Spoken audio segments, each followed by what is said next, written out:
Hey everybody, Dan here with Good Earth Water Gardens. Today I'm going to show you how to change a packet in your automatic dosing system. First you're going to locate where your dosing system is. You're going to take these 4 clips and push them in like so. And you take off the lid of the dosing system. You can see that there's a packet down below here. And this one still has a little bit of fluid in it, but it's pretty simple. Basically what you do is you unscrew this packet and select the appropriate packet that you want to put into the dosing system.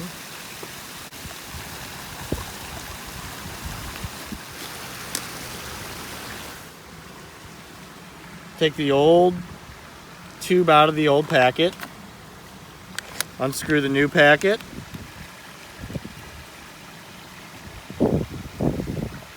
stick the tube down in there, screw it on secure, drop it down into the hole, put the lid back on, make any necessary adjustments to the dosing system. And that's how it's done.